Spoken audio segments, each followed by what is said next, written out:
नमस्कार दोस्तों।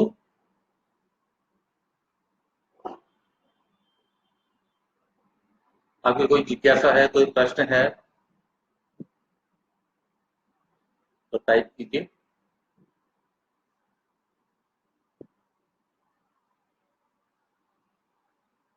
योग से संबंधित, प्राकृतिक चिकित्सा से संबंधित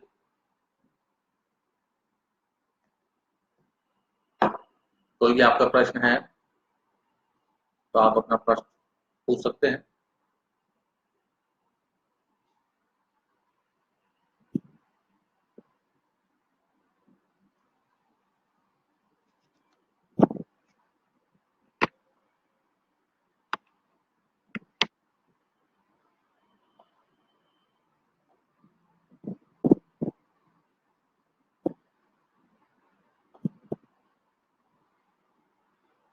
जो लोग शामिल हो रहे हैं उन सबका स्वागत है।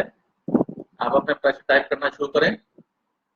योग, प्राकृतिक चिकित्सा, मेडिटेशन से संबंधित जो भी कोई आपकी जिज्ञासा है, आप कोई सेंटर चला रहे हैं, वर्कशॉप चला रहे हैं, बच्चों को सिखाते हैं, योग प्राकृतिक चिकित्सा के क्षेत्र से जुड़े हुए हैं, जिस तरह की जो भी आप सेवाएं दे रहे हैं उससे संबंधित जो भी कोई आपकी जिज्ञासा है वो आप अपना टाइप करें। कल विनोद कुमार जी पूछ रहे थे कि हम जो ये मिट्टी पट्टी देते हैं पेट पर, तो उससे पहले गर्म बोतल रखवाते हैं पेड़ ऊपर, उसके बाद गीली पट्टी, ठंडी पट्टी रखवा देते हैं और एनिमा उसके बाद देते हैं, पेट साफ करवा। तो पहले गर्म और एकदम से फिर ठंडी पट्टी, ऐसा ये क्यों करते हैं? देखिए, ऐसा है, बहुत महत्वपूर्ण, नेचुरोपैथी में बहुत महत्वपूर्ण इलाज है। जब भी हमने पेट साफ करना होता है तो हम पेड़ ऊपर, नाभि से नीचे, जननेंद्रिय से ऊपर, पेड़ ऊपर जो है गर्म बोतल से सिकाई करवाते हैं और उसके बाद 5-7-10 मिनट की सिकाई के बाद मिट्टी की पट्टी रखवाते हैं पेड़ ऊपर और आंखों पर, और उसके बाद जो है एनिमा देकर पेट साफ कर देते हैं। तो ये जिज्ञासा है कि एकदम से पेड़ ऊपर गर्म बोतल से सिकाई और उसके बाद एकदम से ठंडी मिट्टी की पट्टी रखी जाती है, एकदम से सर्द गर्म क्यों दिया जाता है? इसमें ऐसा है कि आपको पता है कि गर्मी पाके चीज फैलती है और ठंड पाकर चीज सिकुड़ती है। तो इस सिद्धांत में हमारा, हम क्या करते हैं कि जब हम गर्म बोतल से सिकाई पेड़ों पर करते हैं तो हमारे पेट की जो आंतें हैं, छोटी आंत है, बड़ी आंत है, वो फैलती है, और जब हम ठंडी पट्टी रख देते हैं तो ठंडी पट्टी से सिकुड़ती है। गर्मी से चीज फैलती है, ठंडी चीज से सिकुड़ती है। तो उसके पीछे हम क्या कर रहे हैं, गर्म सिकाई हम पेड़ों पर कर रहे हैं तो वो हम आंतें जो है वो फैल रही हैं और ठंडी पट्टी रखने से सिकुड़ रही हैं। आंतें जब सिकुड़ती हैं और फैलती हैं तो उससे ये काम होता है कि जो हमारी आंतों की दीवार पर फॉरेन मैटर जमा है, विजातीय द्रव जमा है, गंदगी जमा है, रोगाणु कीटाणु जमा है, बीमारियों की कारण जमा है, वो छूटते हैं। गर्म ठंडा देने का यही एक बहुत महत्वपूर्ण कारक है उसके पीछे कि गर्म बोतल हमने दी तो उससे आंतें फैली, ठंडी हमने मिट्टी पेड़ों को लगाई, उससे क्या हुआ, आंतें सिकुड़ी। फैलने से, सिकुड़ने से जो आंतों की दीवारों पर जो मैल है, सिकुड़ने से और फैलने से वो छूटता है, दीवारों पर जो चिपका हुआ है और महीनों से, सालों से चिपका हुआ है, वो जो चिपका हुआ है वो छूटता है। उसमें हमने क्या करना है, पहले हमने उस जो गंदगी को बाहर निकालना है, तो हमने एनिमा देना है। इसके बाद तो एनिमा देने से गंदगी बाहर निकलेगी, लेकिन मिट्टी में भी अपना एक तत्व होता है, मिट्टी चूसती है, विष को चूसने का एक बहुत बड़ा मिट्टी में गुण होता है कि विष को चूसना। जहां भी विष है उसको मिट्टी चूस लेती है। तो पेड़ों पर मिट्टी लगाने से हमारा जो शरीर की गंदगी है रक्त विकार हैं, हमारे विजातीय द्रव्य हैं, हमारे रोगाणु कीटाणु है, गर्मी है, पित्त है, तो उस चीज को मिट्टी सोखती है और फैलने से सिकुड़ने से दीवारों पर जो सालों पुराना फॉरेन मैटर जो किसी भी और तरीके से किसी भी विरेचन दवाइयों से या लेग्जेटिव दवाइयों से या किसी और तरीके से नहीं छूटता है, वो दीवारों से चिपक जाता है, तो पेट की सफाई से पहले ये बहुत बड़ा वो चीज है गर्म सिकाई और पेड़ों पर मिट्टी की पट्टी रखने का, कि वो जो दीवारों पर विजातीय द्रव्य है, फॉरेन मैटर है, उसको हम छुड़ा रहे हैं। तो ये बहुत प्लस पॉइंट हो जाता है, बहुत महत्वपूर्ण चीज हो जाती है। और उन दीवारों से वो फॉरेन मैटर जो सालों से चिपका हुआ है, उसको छुड़ाना, हटाना बहुत ही जरूरी होता है, बहुत ही महत्वपूर्ण होता है। इसको करे बिना जो हम गंदगी साफ करना चाहते हैं, हम शरीर की शुद्धि करना चाहते हैं, वो अधूरी रह जाती है। क्यों? क्योंकि कोई भी देखिए, मैं आपको एक उदाहरण दूं कि हमारे घरों में बाथ बेसिन हुआ करते थे, तो बाथ बेसिन के नीचे एक पाइप लगी होती है और वो पाइप से जो गंदगी और पानी वगैरह जो है वो नीचे जाली के थ्रू जो है वो नाली में चला जाता था। तो बाथ बेसिन में जो पाइप लगी होती थी, आपने ध्यान दिया होगा, कई बार वो पाइप खुल जाती थी या हम उसको खोल के देखते थे, तो उसकी दीवार पर आप देखते थे बहुत ही गंदगी जमा होती थी। इवन जो पाइप है वो काला दिखाई देता था कि अंदर से काफी जैसे काला हो गया, बहुत गंदा हो गया। ठीक उसी तरह से हमारा जो फूड पाइप, हमारी जो आंतें हैं, हमारी छोटी आंत है, हमारी बड़ी आंत है, हमारा रेक्टम है, हमारा मुंह से लेके एनस तक पूरा जो सिस्टम है, हम खाए जा रहे हैं, हम भोजन लिए जा रहे हैं, हम सब कुछ जो कुछ भी मिलता है हम खा लेते हैं, ले लेते हैं, सेवन कर लेते हैं, और फूड पाइप की कभी सफाई नहीं करते हैं, आंतों की सफाई नहीं करते हैं। तो फूड पाइप में, आंतों में भी उसी तरह से, जैसे बाथ बेसिन में जो पाइप को आप देखेंगे, तो उसकी दीवारों पर धीरे धीरे धीरे धीरे वो गंदगी जमा होनी शुरू हो जाती है। ठीक उसी तरह से हमारे फूड पाइप में, हमारी छोटी आंत में 20-22 फुट की छोटी आंत होती है, हमारी बड़ी आंत में, इस तरह से शरीर हमारा जब भोजन जा रहा है, तो भोजन कहीं जा रहा है, कहीं पच रहा है, कहीं रस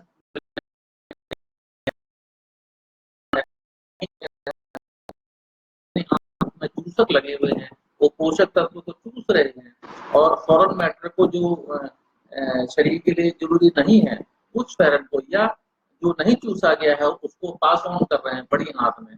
बड़ी आंत में फिर उन पोषक तत्वों को चूसा जा रहा है।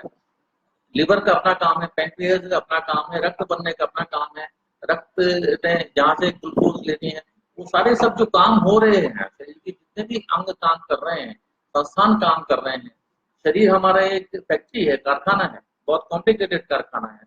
वो सभी अंग, बहुत सभी जो तत्व हैं, सभी क्रियाएं जो हैं वो चल रही हैं, और हर एक छोटे से छोटा अंग से लेकर बड़े से बड़ा अंग, या जी समझ लें कि छोटी से छोटी कल्प ऊर्जा से लेके बड़ी से बड़ी कहीं ग्राइंडिंग मशीन लगी है, कहीं कुछ निचोड़ने का काम हो रहा है, कहीं पानी मिलाने का काम हो रहा है, कहीं तत्वों को मिलाने का काम हो रहा है, कहीं छटाई का काम हो रहा है, कहीं पोषक तत्व अलग किए जा रहे हैं, कहीं चूसे जा रहे हैं, कहीं कोई सप्लाई आ रही है, कहीं कोई सप्लाई जा रही है, कहीं कुछ चीज बन रहा है, कहीं कोई चीज आ रही है। तो ये पूरे प्रोसेस में सिंपल वे में अगर हम समझें तो इसको इस तरह से समझा जा सकता है, इस पूरे मेथड जो हमारा पूरा शरीर काम कर रहा है, हमारी पूरी शरीर की फैक्ट्री काम कर रही है, और उसमें जितने भी पाइप लगी हुई है, तो उन पाइपों की सफाई भी होनी बहुत जरूरी है। कोई भी मशीन है, कोई भी कलपुर्जा है, कोई भी गाड़ी है, कुछ भी है, जो चीज चल रही है वो सर्विसिंग। हमारा जो शरीर है बहुमूल्य शरीर है, 100 साल की गारंटी के साथ हमारे को मिला है।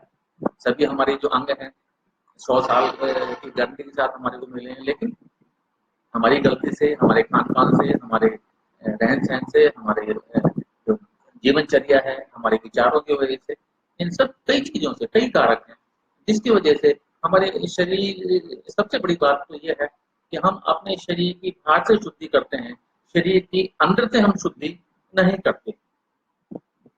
योग प्राकृतिक चिकित्सा में शरीर की अंदर से शुद्धि पर भी बल दिया जाता है। किसी भी व्यक्ति में शरीर को अंदर से शुद्ध नहीं किया जाता। उदाहरण के लिए मैं नेति कहूँ, कुंजल कहूँ, बस्ती कहूँ, शंख प्रक्षालन कहूँ, एनिमा कहूँ, ये सारी चीजें षट कर्म है। क्या है? शरीर का शुद्धिकरण है। अपने प्रश्न भी पूछ सकते हैं, प्रश्न अपने टाइप करें। ये महत्वपूर्ण प्रश्न था जिसका जवाब मैंने देना जरूरी समझा, और आप सब इस बात को नोट कर रहे होंगे, सुन रहे होंगे और ध्यान दे रहे होंगे। तो इस दौरान हमारी पूरी फूल पाइप में और आंतों में, रेक्टम में तो गंदगी धीरे धीरे धीरे धीरे सालों तक जमा होनी शुरू होती है और वो धीरे धीरे दीवारों पर चिपक जाती है। आंतों की दीवार पर चिपक जाती है, फूल पाइप की दीवार पर चिपक जाती है, बड़ी आंत में चिपक जाती है, रेक्टम में चिपक जाती है, मुंह से लेके गुदाद्वार तक जो पूरा सिस्टम है, पूरा नालियां हैं, कहीं नाली छोटी है, कहीं बड़ी है, तो उसमें गंदगी धीरे धीरे भी जाती है, द्रव रोगों के जो कारक तत्व हैं वो धीरे धीरे चिपकने शुरू होते हैं। और जब ये दीवारों से चिपक जाते हैं, ये वहां अपना अपना घर बना लेते हैं, बस्ती बना लेते हैं, पूरा मोहल्ला बना लेते हैं, पूरा शहर बना लेते हैं, पूरा शहर बसा लेते हैं, और वो फिर आगे चलकर बीमारी का कारण बनता है। तो षट कर्म बहुत महत्वपूर्ण चीज है शरीर को अंदर से शुद्ध करने के लिए। तो ये ध्यान रखिए कि हमने जो गर्म सेक दिया, उसके बाद मिट्टी की पट्टी लगाई और उसके बाद एनिमा दिया। तो इसीलिए दिया कि गर्म बोतल से सिंचाई करने से गर्मी पाकर हमारी आंख फैली, मिट्टी की पट्टी हमने ठंडी लगाई पेड़ ऊपर, उससे क्या हुआ, आंख सिकुड़ी, फैलने सिकुड़ने से क्या हुआ, तो जो दीवारों पर वो जो विजातीय बीमारियों के कारक जीवाणु जो वर्षों से चिपके हुए थे वो छूटते। तो सबसे बड़ा पर्पज यही है कि गर्म सेक और मिट्टी देने का, छूटने से वो छूट गए, और एनिमा से हमने जो है रेक्टम में पानी पहुंचा के उस गंदगी को बाहर निकाल दिया। तो उसके साथ साथ जो दीवारों पर चिपके हुए थे, सालों से चिपके हुए कीटाणु थे, रोगों के कारक थे, वो भी एनिमा के साथ सफाई हो गई और शरीर के अंदर से शुद्धि हो गई। ये बहुत महत्वपूर्ण चीज है। शरीर को जब तक हम अंदर से शुद्ध नहीं करेंगे, बहुत जरूरी है अंदर से शुद्ध करना, और उसमें हमारी षटकर्म क्रियाएं बहुत ही महत्वपूर्ण होती हैं, चाहे वो जल नेति है, चाहे बस्ती है, चाहे वो शंख प्रचालन है, चाहे एनिमा है। शरीर की शुद्धिकरण रेगुलर होना चाहिए, शरीर की सर्विसिंग रेगुलर होनी चाहिए। आप सबका स्वागत है, जितने भी आप सब तक अभी तक शामिल हुए हैं, सबका स्वागत है। आप सब लोग शामिल हुए हैं। अपना कोई आपका प्रश्न है योग प्राकृतिक चिकित्सा मेडिटेशन से संबंधित, या आप अपना कोई इंस्टीट्यूट चला रहे हैं या कोई भी वर्कशॉप चला रहे हैं योग से संबंधित, प्राकृतिक चिकित्सा से संबंधित, तो आपका कोई प्रश्न है, कुछ आपने पूछना है तो आप पूछ सकते हैं।